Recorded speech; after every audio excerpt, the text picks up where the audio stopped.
Qu'est-ce qu'on mange ce soir? Trêve de plaisanterie, qui ne connaît pas le conte de fées de Cendrillon, esclave de sa marâtre et de ses deux belles-sœurs? Par contre, c'est vrai que peu de gens connaissent les ressorts psychologiques de ce conte de Perrault qui peut être très utile pour les personnes HP et hypersensibles. Car ce conte finalement est très représentatif de ce qu'on appelle la servitude apprise, mais aussi de l'espoir de s'en sortir quand on se fait confiance et qu'on se laisse aller à la vie. Cendrillon, c'est aussi le récit de l'insoumission à la norme qui fait tant souffrir les HP et les hypersensibles. Et on va voir dans cette vidéo comment déconstruire ce concept de servitude ou de docilité apprise pour pouvoir mieux s'en libérer.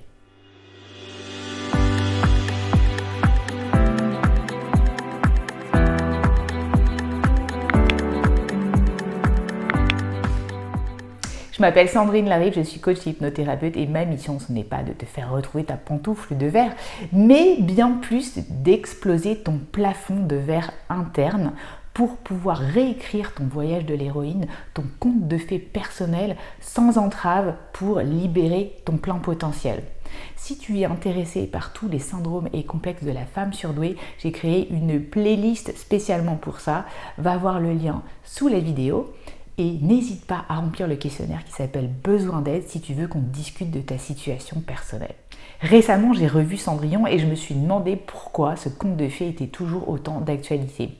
Et si on reprend dès le début, en fait, Cendrillon, c'est la personne qui reste auprès du feu, qui reste auprès des cendres de l'âtre et qui fait les travaux en général pénibles de la maison.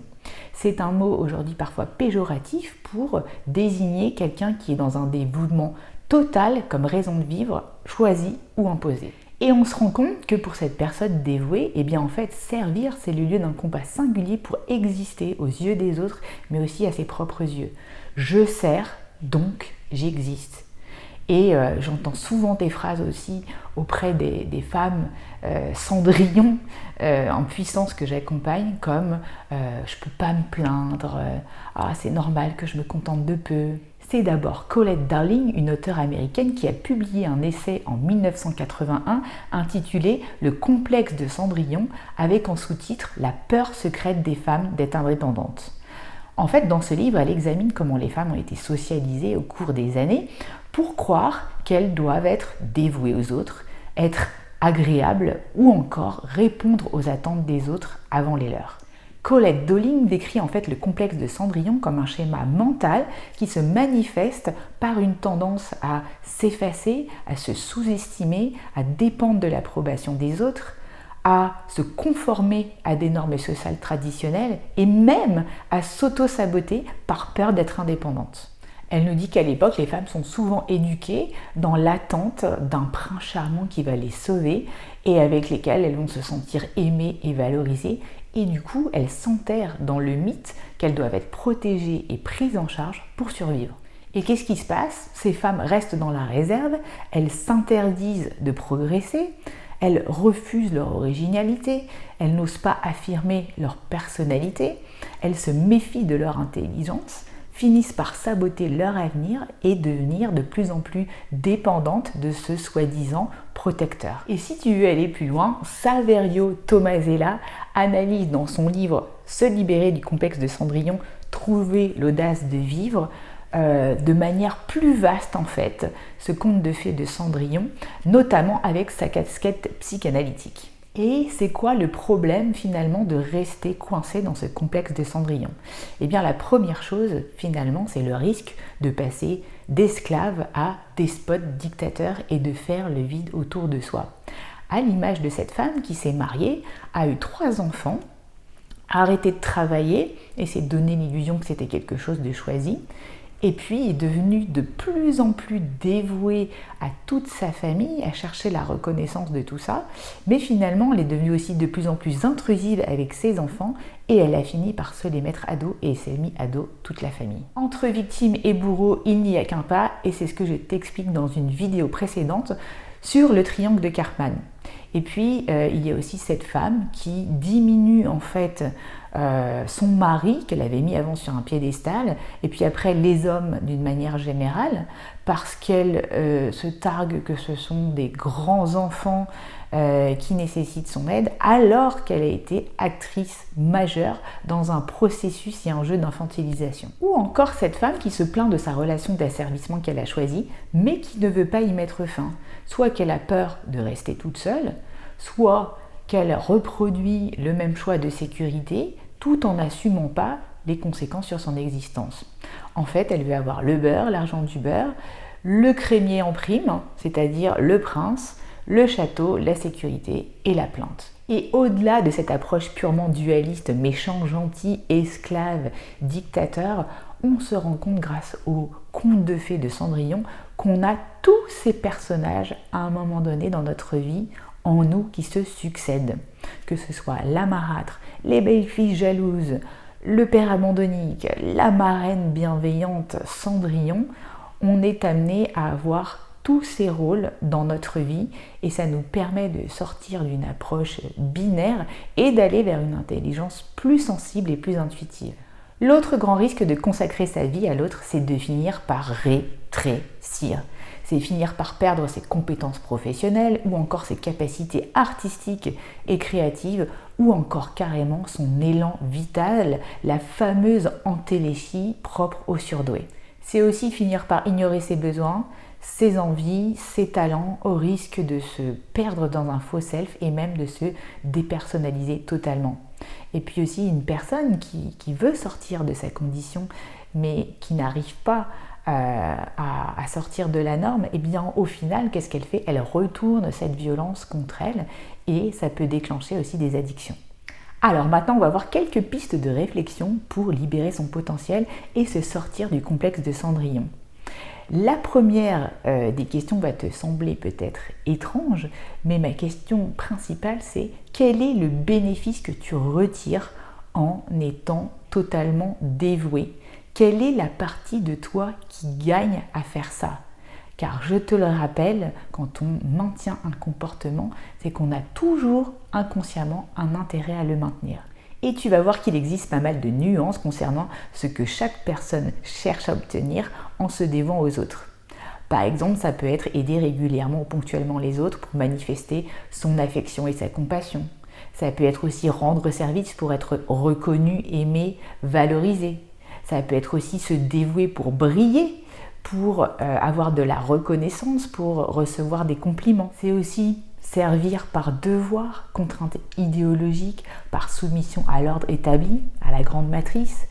Ça peut être aussi se sacrifier pour se punir soi-même, se rabaisser, faire pénitence et le montrer aux autres pour adoucir leur colère ou leur animosité. Ça peut être aussi simplement pour acheter la paix en me soumettant. En fait, je me protège des foudres extérieures et d'une certaine manière, je fuis la relation en ne me frottant pas à la différence de l'autre. Je peux aussi me dévouer pour éviter de me regarder en face en me noyant dans un enchaînement de tâches abrutissantes, dans un activisme sans fin. Et puis enfin, je peux le faire aussi pour éviter de prendre ma place et marquer mon territoire. Deuxième question importante, à quel comportement d'enfance appris tu penses être loyal? Par exemple, est-ce que tu penses avoir eu un modèle de mère soumise qui fait que ce schéma de servitude apprise, même si tu le détestes, en fait, t'es tellement familier. Et il te ramène sans cesse comme un aimant à lui, alors que parfois tu penses t'en être défait. Ce qu'il faut aussi que tu comprennes, c'est que dans une famille dite dysfonctionnelle, eh bien, un enfant peut commencer très tôt à adapter des schémas de réponse qu'il va continuer à reproduire à l'âge adulte. Donc, les schémas les plus connus, en fait, on les appelle les 4 F. Le premier F, en anglais, c'est fight, c'est justement se défendre, aller au combat. Le deuxième F, c'est pour flight, c'est déguerpir, en fait, c'est la fuite. Le troisième F, c'est freeze, pour se dissocier ou justement être dans un état de sidération par rapport à un danger. Et puis celui qui est moins connu comme F et qui a été proposé par Pete Walker, un psychothérapeute américain, c'est le fawn, c'est-à-dire faire plaisir, se dévouer. Donc en fait, il y a les 4 F, comme tu peux le voir, et les 4 D pour la traduction en français. Donc pense à ces schémas en fait maladaptatifs aujourd'hui, peut-être que tu as à l'âge adulte. Autant tu pouvais avoir de la compassion pour cet enfant qui a développé ces mécanismes d'autodéfense parce qu'il se sentait en danger et en alerte et en hypervigilance, autant aujourd'hui en tant qu'adulte, tu as le pouvoir de remettre du choix dans les réponses que tu veux adapter et tu n'es plus forcément en mode survie comme tu l'étais en étant enfant. Donc, en fait, réfléchir à tout ça va te permettre en fait de mettre comme un point de pause dans ces schémas maladaptatifs et ne pas faire en sorte que ça devienne des démissions programmées. Et sache que ton obsession de faire bien, d'éviter de faire des impairs, des faux pas, être toujours dans le convenable, correct, ce qu'il faudrait être, et bien tout ça, ça bouffe ton énergie psychique. Et sache que tu n'as plus besoin de faire tous ces aménagements coûteux pour ta santé mentale et ton bien-être.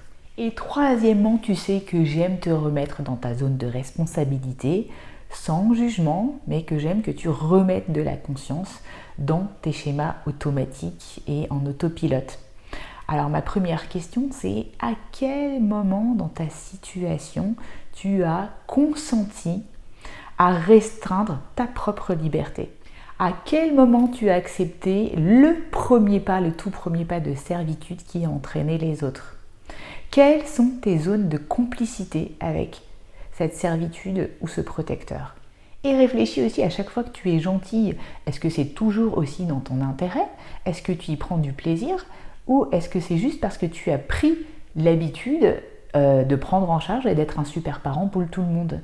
À l'image de cette cliente qui me racontait, elle s'est vue faire, que l'autre fois au travail, eh bien son boss a dit qu'il avait mal à la tête lors d'une réunion et elle s'est vue se jeter vers son sac, prendre un Doliprane et aller lui chercher de l'eau alors qu'il n'avait rien demandé, mais parce qu'elle s'était identifiée à son rôle au travail d'assistante. Et quand tu fais ce genre de choses, est-ce que c'est un choix libre et éclairé ou une dépendance par rapport à une habitude que tu as pour être reconnu, aimé, valorisé?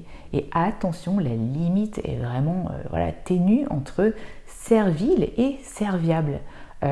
Parfois, il y a un petit peu des deux et c'est difficile de comprendre dans nos décisions ce qui impacte le plus.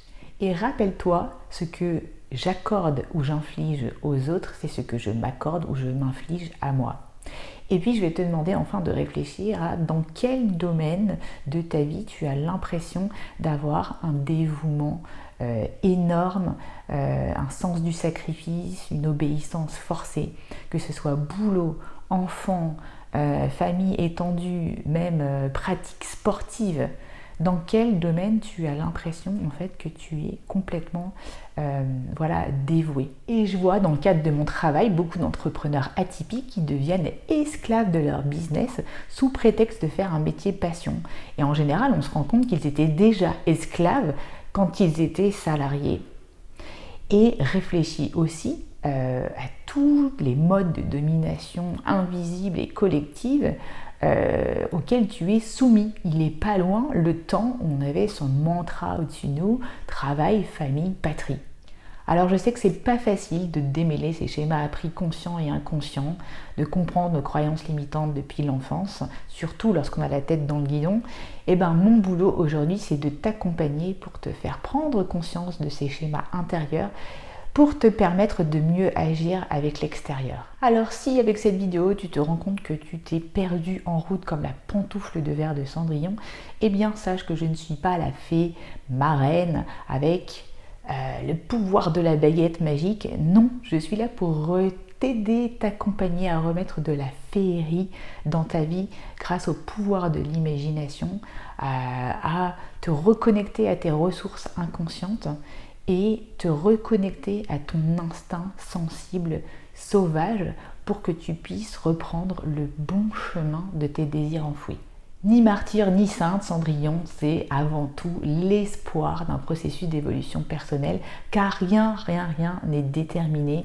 Et comme Cendrillon, tu as la possibilité d'aller au bal, alors viens, je t'emmène danser avec moi. Si tu aimes ce genre de vidéo, n'hésite pas à liker, à t'abonner, à commenter, à partager avec d'autres personnes. Ça va faire grossir la communauté des héroïnes grâce à l'algorithme. Je te remercie énormément. À bientôt les héroïnes. Bye bye.